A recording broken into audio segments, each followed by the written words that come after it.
Hello guys, welcome back to my channel Shatabdi's kitchen and blog. আজকে চলে এসেছি একটা নতুন রেসিপি নিয়ে তোমাদের সামনে। একটা না, অনেকগুলো রেসিপি নিয়ে। আজকে আমি এয়ার ফ্রায়ারে ডিফারেন্ট টাইপস অফ রেসিপি তোমাদের সাথে শেয়ার করব। আমি এয়ার ফ্রায়ারটা পারচেস করেছিলাম, এটা আমি তোমাদের বড় ব্লগে দেখিয়েছিলাম, বাট আমি এটাতে কি কি বানিয়েছি এখন অবধি, তো সেটা আজকে তোমাদের সাথে শেয়ার করছি। তো সবার ফার্স্ট আমি এখানে ব্রেড টোস্ট করেছিলাম। এখানে মাখন লাগিয়ে সিম্পল ব্রেড টোস্ট করে দেখলাম, একদম ব্রেডগুলো ক্রাঞ্চি হয়ে গেছিলো, খুবই ভালো লাগছিলো খেতে। আর নেক্সট আমি এখানে ট্রাই করেছিলাম পপকর্ন। ইয়েস, আমি এখানে ইনস্ট্যান্ট পপকর্ন বানানো ট্রাই করলাম। তো যেহেতু পপকর্নে বাটার থাকে, তো আমি এখানে একটা ফয়েল পেপার নিচে লাগিয়ে নিয়েছি। আর তো চলো ট্রাই করে দেখি কি এখানে পপকর্ন এটাতে হয় কি না, বিকজ আমিও ফার্স্ট টাইম ট্রাই করছি, তো তাই জন্য তোমাদের সাথে ভিডিওগুলো আমি শেয়ার করছি। আর টেম্পারেচার এটার মোস্টলি সব কিছুই আমি 180-তে রেখেছি, আর টাইমিং সব কিছুর আলাদা আলাদা ডিফারেন্ট রেখেছি। বিকজ আমার এয়ার ফ্রায়ারে আলাদা আলাদা মোডস আছে, যেমন কি চিকেন, মাটন, ফ্রেঞ্চ ফ্রাইজ, আর মানে গরম করার জন্য সব কিছু আলাদা আলাদা মোডস আছে। তো আমি সেই হিসাবেই এখানে দিয়েছি। আর যেগুলোর মোডস নেই, যেমন কি পপকর্ন, এইসব আমি যেগুলোতে ফ্রেঞ্চ ফ্রাইজ হয় ওইরকমই দিয়েছি। তো দেখো আমি বাইরে থেকে তোমাদের দেখাচ্ছি পপকর্নগুলো। তো এখানে তোমরা দেখতে পাবে একটা দুটো মানে মানে বেশি থেকে বেশি এখানে 10টা কি 15টা পপকর্নই ভালোভাবে হয়েছিল, বাকিগুলো ভালোভাবে হয়নি। তো এইটা তো আমার জন্য একদম ফেল, মানে এটা তো একদম ফেল হয়ে গেছে, বিকজ প্রেশার কুকারে এতক্ষণে অনেক তাড়াতাড়ি হয়ে যায়, এটা টাইমও অনেক বেশি নিয়েছে। তো একটা হতে অনেক বেশি টাইম লাগছিল, দেখতেই পাচ্ছ। হয়তো জানি না ক্লিয়ার হচ্ছে কি না, এক দুটো এখানে ফেটে এই দেখো দেখতেই পাচ্ছ হচ্ছে এখানে, বাট বাকি হয়নি। এগুলো বাকি যেমন ছিল স্টিল অ্যাজ ইট ইজ রয়ে গেছে। তো তোমরা এখানে এটা ট্রাই করবে না এয়ার ফ্রায়ারে, আমি এটা বলবো এটা তোমরা যেমন প্রেশার কুকারে বানাও পপকর্ন, সেরমভাবেই এটা ট্রাই করো। তো চলো নেক্সট রেসিপি তোমাদেরকে দেখাচ্ছি আমি কি বানিয়েছি। তো নেক্সট আমি এখানে নিয়েছি পেঁয়াজ। ইয়েস, আমি বিরিয়ানির জন্য বারিস্তা করছি। তো বারিস্তাতে তোমরা সবাই জানো কি অয়েল অনেক বেশি চাই। তো এখানে একটুখানি অয়েল দিয়ে অল্প একদম, আর আমি এটাকে দিয়ে দেবো এয়ার ফ্রায়ারের মধ্যে। আর টাইমিং 180°C 5 থেকে 6 মিনিট জাস্ট দিয়েছি। আর আমি এটার রেজাল্ট তোমাদের সাথে শেয়ার করব। এটা আমার খুবই দারুণ লেগেছে, বিকজ আমরা ডিপ ফ্রাইয়ে একদম পেঁয়াজগুলোকে ফ্রাই করি বারিস্তার জন্য। তো এটা একদম ডিপ ফ্রাই হবে না, আর ক্রাঞ্চিও অনেক ভালো হবে। তো দেখো আমি এখানে পেঁয়াজগুলো সব দিয়ে দিয়েছি। আর আমি চলো এবার টাইমার সেট করে দিই। এখানে আমি দেখো টাইমার তোমাদেরকে দেখিয়ে দিচ্ছি। এখানে আমি দিয়েছি এটার টাইম 8 থেকে 10 মিনিটের জন্য জাস্ট দিয়েছি। আর এটা আমার অলরেডি রেডি হওয়া শুরু হয়ে গেছে। আমি ভিতরে ভালোভাবে দেখো দেখা যাচ্ছে না, আমি বাইরে বের করে দেখাচ্ছি। দেখো আমার বারিস্তা রেডি, কিন্তু এটাতে 0 অয়েল। ইয়েস, একদম 0 অয়েলে আমার বারিস্তা এখানে রেডি হয়ে গেছে। আমি যেইটুকুনি অয়েল দিয়েছিলাম ওইটুকুনি হাতে তোমরা দেখতে পাচ্ছ। তো চলো নেক্সট রেসিপি বলছি, সবার ফেভারিট, বাচ্চাদের বড়দের সবার ফেভারিট ফ্রেঞ্চ ফ্রাইজ। ইয়েস, এখানে নিয়েছি আমি বড় বড় সাইজের কটা আলু। আর এই আলুগুলোকে আগে ভালো করে পিল করে নেব। আর পিল করে যেমন ফ্রেঞ্চ ফ্রাইজের জন্য লম্বা লম্বা একটু মোটা মোটা কাটে, সেরমই আমি এগুলোকে কেটে নেব।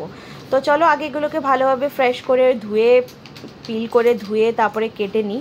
আর তারপরে আমি দেখাচ্ছি যে আমি কিভাবে কেটেছি। আর আমি ফ্রেঞ্চ ফ্রাইজ আগেও অনেকবার বানিয়েছি, আমি রেসিপিও শেয়ার করেছি, বাট ফার্স্ট টাইম এয়ার ফ্রায়ারে ফ্রেঞ্চ ফ্রাইজ বানাচ্ছি উইদাউট অয়েল, বিকজ যেটাতে একদম ডুবো তেল লাগে, সেটা উইদাউট অয়েল কেমন খেতে লাগে টেস্ট ওয়াইজ আমি সেটাও তোমাদেরকে জানাবো। তো দেখো আমি আলুগুলোকে আগে ভালো করে কেটে নিচ্ছি। আর কেটে নিয়ে আমি এটাকে সোজাসুজি একদম ঢেলে দেবো জলের মধ্যে, বিকজ নালে এগুলো কালো পড়ে যাবে। তো এরকম করে আমি আগে কেটেছি, তারপরে আমি সোজাসুজি কেটে নেব।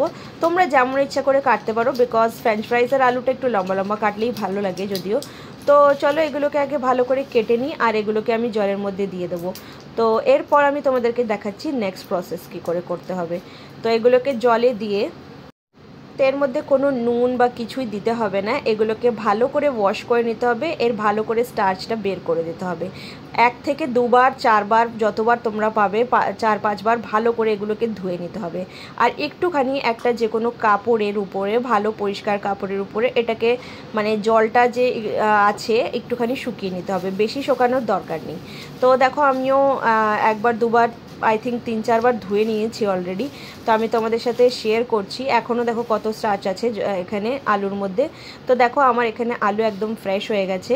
তো এবার চলো এটাকে একটা কাপড়ে আমি এটাকে শুকিয়ে নিই একটুখানি।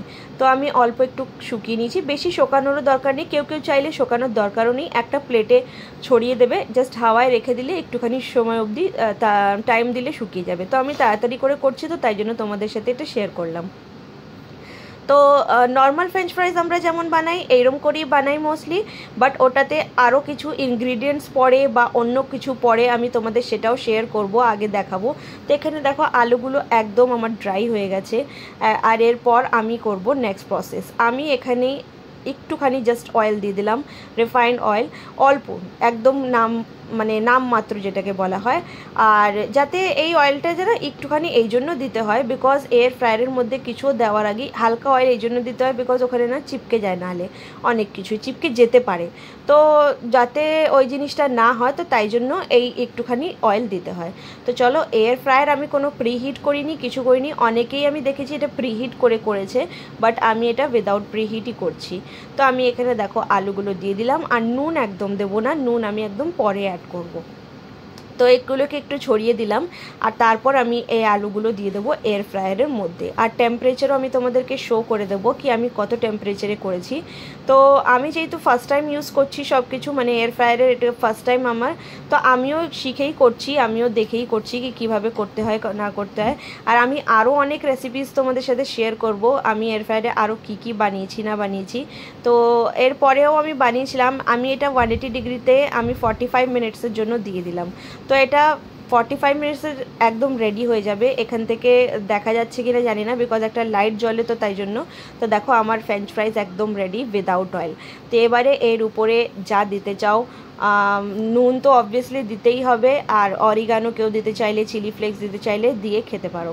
তো আমি এখানে একটু কালো নমক অ্যাড করলাম, আর এগুলো অ্যাড করার পর এটাকে ভালো করে দেবো মিক্স। আর চাইলে তোমরা নিজেদের পছন্দ মতন আরও মশলা অ্যাড করতে পারো।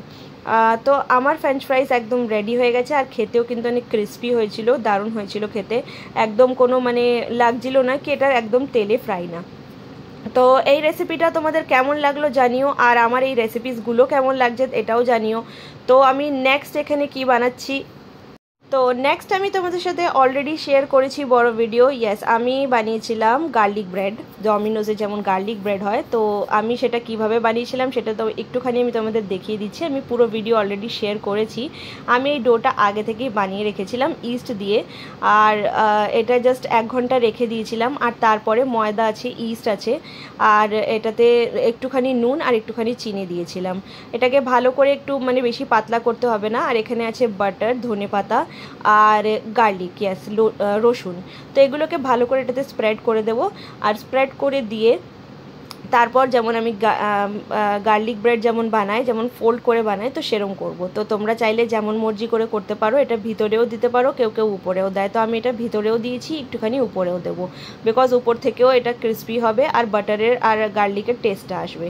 তো এটার পুরো রেসিপি দেখার জন্য আমার চ্যানেলটাকে ফলো করো, আর সাবস্ক্রাইব করতে একদম ভুলো না। এটার রেসিপি আমি আগেই অলরেডি দিয়ে দিয়েছি তোমাদের সাথে। তো এই ভিডিওটা কেমন লাগলো একবার নিশ্চয়ই জানাবে।